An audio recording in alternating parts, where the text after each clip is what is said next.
Now, the Three Martini Lunch with Greg Corombos and Jim Garrity. And welcome, everyone, to the Monday edition of the Three Martini Lunch, along with Jim Garrity of National Review. I'm Greg Corombos of Radio America.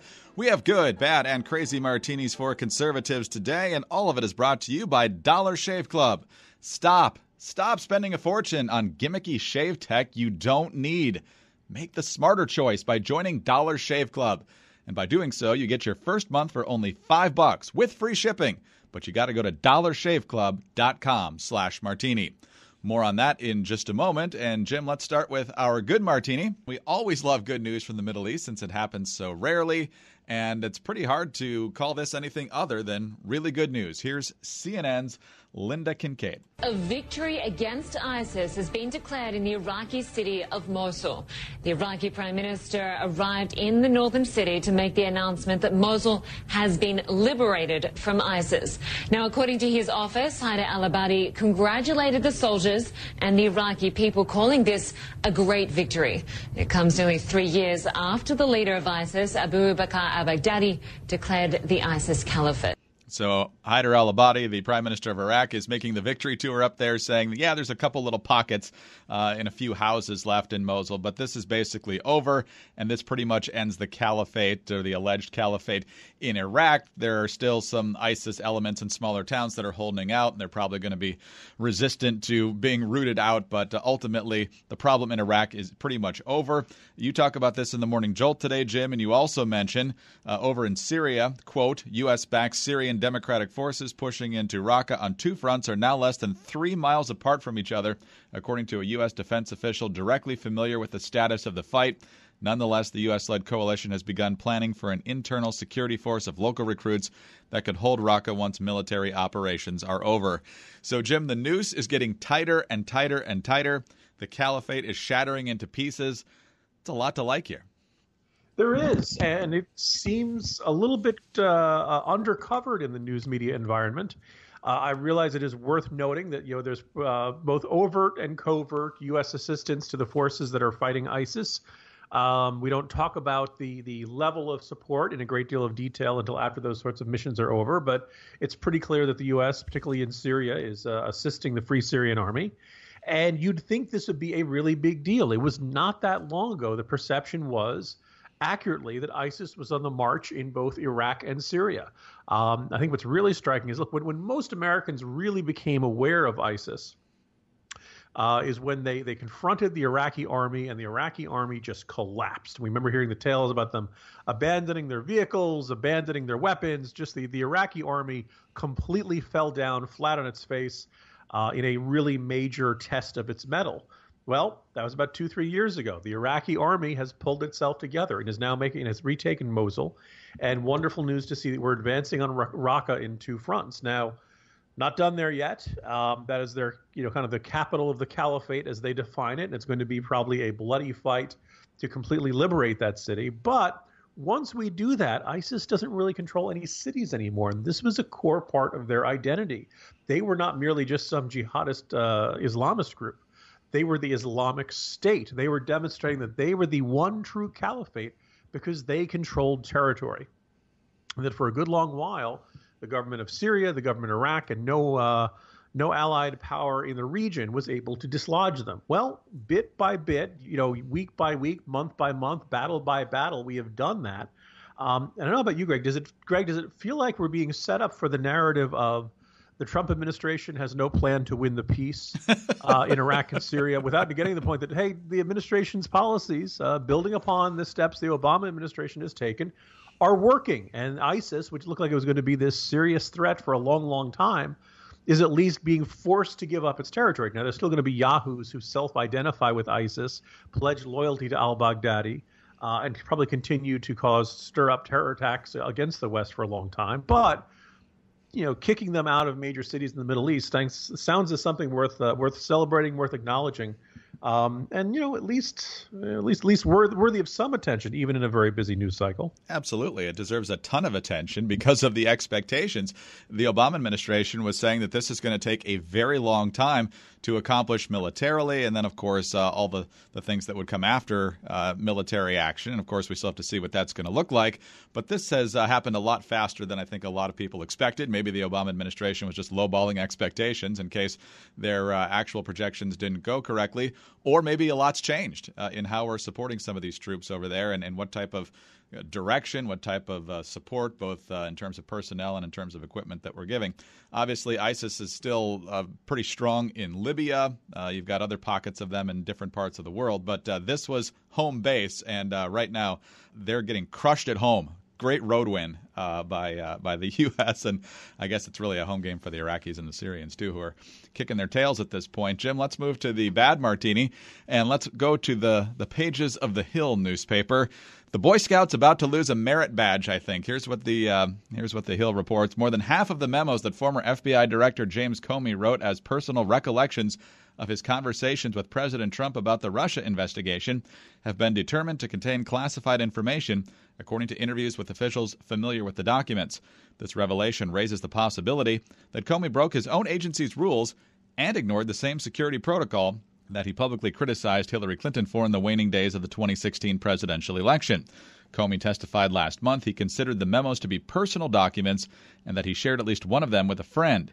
He asked that friend, a lawyer at Columbia University, to leak information from one memo to the news media in hopes of increasing pressure to get a special prosecutor named in the Russia case after Comey was fired as FBI director. So, Jim, turns out that Jim Comey may have flouted classified information rules here. That seems to be the case.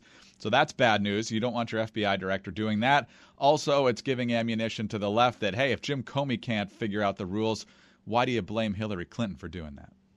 Yeah, I hadn't even thought about that angle, Greg. My suspicion was the entire conversation about the Comey memos, kind of, I, among others, who are the people who would say, almost without thinking, well, presuming there's no classified information in those memos. And I guess we couldn't presume that now, could we? And it goes from, man, boy, that James Comey, he is a smooth operator, man. You do not want to get into a bureaucratic fight with that guy. He's going to keep detailed memos. He's going to keep them himself. He does the next best thing to a recording. He's not recording the conversations, but he's going to be able to whip out those detailed notes, and all of a sudden, there you are. You're lying about what was going on in that conversation. Now, maybe not. I remember saying at the time, when there was this back and forth about what was in the memos and that initial report that was in the New York Times, I was like, I'd really like to see the memos. I assume they're being reported accurately, but the New York Times record lately, that's not necessarily something you could take to the bank. And it seemed fairly I remember having a great deal of irritation with Comey himself, saying that, look, if you're going to have this report in the New York Times, at the very least you come out and issue a statement saying, yes, the content of these memos are being reported accurately, or no, the content of these memos are not being reported accurately. Now we know that Comey gave the information to his friend for his friend to call up the New York Times. But if you have classified information in those memos, all of a sudden this looks very different. And all of a sudden, James Comey, you're right, doesn't look like such a Boy Scout anymore. And all of a sudden he looks like he's, maybe nobody in Washington is handling classified information correctly. So very much shakes the public faith in him. It seems like the Trump administration has a fair gripe here. And we'll see whether this is super duper top secret stuff or something like that. But it certainly makes Comey look a little less responsible and maybe a little bit more cynical in his taking of notes and things like that, and his accusations of others for not handling classified information correctly. Wow. So everybody's got a little egg on their face here. Yeah. Huh? I mean, look, this, some might say that he was still on safe ground here. The FBI will probably be reviewing those memos, but if nothing else, he's in for a close shave. Speaking of close shaves, Greg, Dollar Shave Club is the smarter choice because if you use Dollar Shave Club, you will get a great shave at a great price, conveniently delivered right to your door. They call it the no-brainer choice. You no longer have to schlep to the store. Yes, schlep. To buy a cheap disposable razor that gives you a cheap shave. No longer do you have to spend a fortune on razors with gimmicky shaving tech that you really don't need. Is schlepping ever fun? You never hear schlepping used in a positive connotation. It's always an annoyance. Greg, you want to go for a schlep? No. No one wants to schlep to the store. You probably heard me say before, I am a Dollar Shave Club customer, and I'm proud to say so. I've been using it for several months, even before they became an advertiser here for the 3 Martini lunch, and the product's just great. It's such a simple process. You get a new sleeve of blades every month, a blade for each week, and they just keep coming. They get the great executive handle and all these other great features that we'll talk about here in just a second. But the blades are high quality. I mean, you're supposed to switch them out every week. That's the way you pay for it. It's $1 a blade per week, so $4 a month. Can't beat that deal. And this morning, as the work week is starting for a new week, I'm looking at my razor and going, I probably should change it. I'm not even sure if I changed it last week, but it's still doing a good job, so I'll just keep using it. So you can stockpile. I'm not sure that's what they want you to do, but as long as they keep coming, it's just a fantastic product. So you can also use the Dr. Carver shave butter, which allows the blade to glide ever so gently and gives you such a smooth shave. Plus, the Dr. Carver shave butter is transparent, better than Jim Comey, for a more precise shave and helps prevent ingrown hairs and fight nasty razor bumps.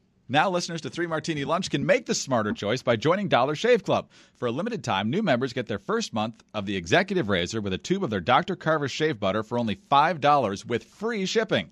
After that, razors are just a few bucks a month. That's a $15 value for only $5. In your first month box, you get an awesome weighty handle, a full cassette of 4 cartridges, and a tube of their shave butter. After your first month, replacement cartridges ship automatically at their regular price. There are no hidden fees, none, no commitments. Cancel anytime you like. And you can only get this offer exclusively at dollarshaveclub.com/martini.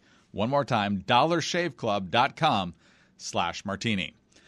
On to the crazy martini now, Jim. And while we certainly put Jim Comey on the hot seat for his handling of different aspects of alleged conversations that happened regarding Trump and the Russians and Trump's staff and so forth, well, the other side's not exactly scot-free today either. So, new story out in the New York Times about how Paul Manafort, Donald Trump Jr., and Jared Kushner met with a person who alleged that they had some good dirt on Hillary and the DNC and Russia. And here's what the New York Times now reports in terms of Donald Trump Jr.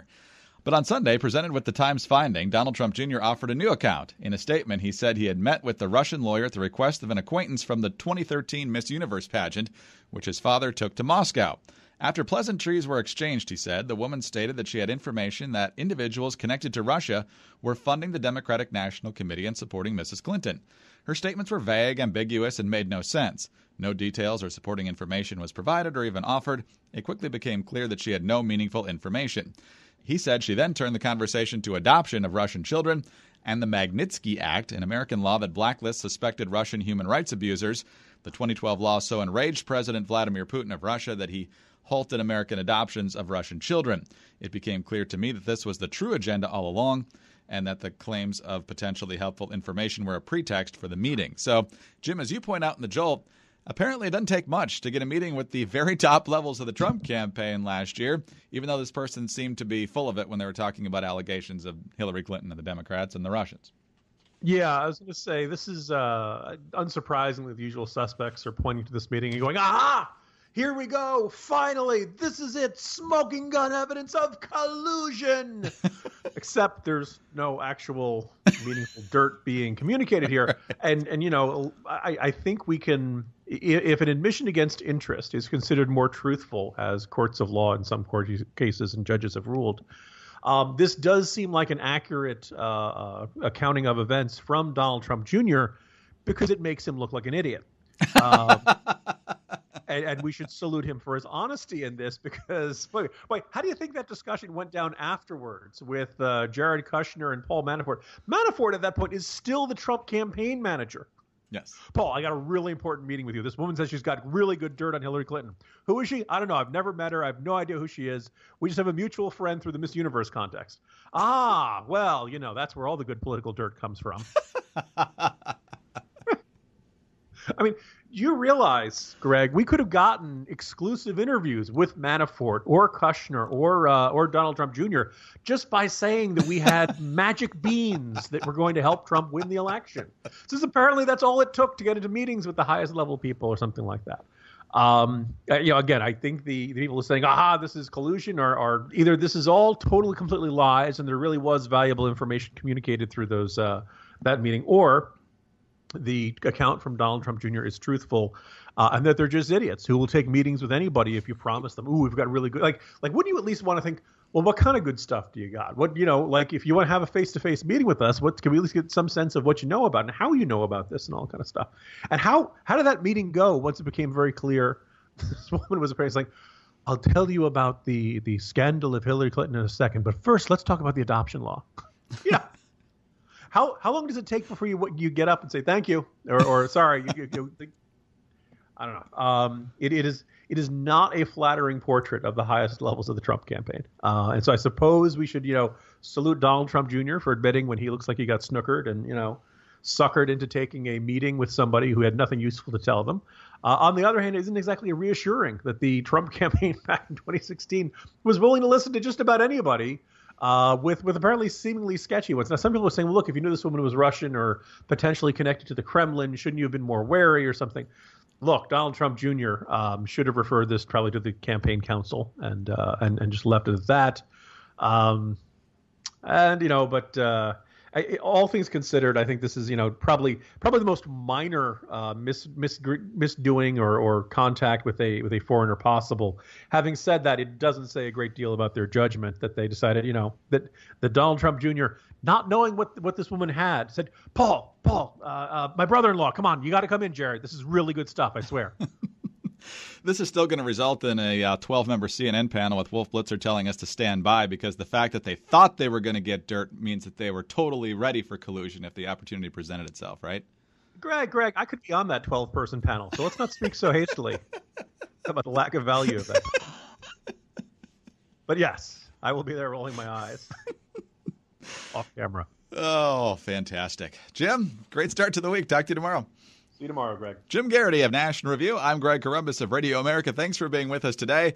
And don't forget to visit our friends at the Dollar Shave Club. Get that $15 in value for only $5. DollarShaveClub.com/Martini. And join us again on Tuesday for the next 3 Martini Lunch. Okay, keep your eyes closed. Okay. I want to show you my first ever painting. All right. Okay. Open your eyes. Oh, that's a lot of colors and shapes. So be honest. What do you think? Well, I like how if you switch to Geico, you could save hundreds of dollars on car insurance. Oh, yeah, that's true. Yeah. Here, why don't I hold your paintbrush while you call them? Geico, because saving 15% or more on car insurance is always a great answer. It happens every summer. Stargazers delight in the opportunity to view constellations that can't be seen in winter, while car lovers delight in the opportunity to own one of our stars. At the Mercedes-Benz Summer Event, you can get the Mercedes-Benz of your dreams for less than you thought possible, like the supremely intelligent E-Class sedan or the awe-inspiring GLC.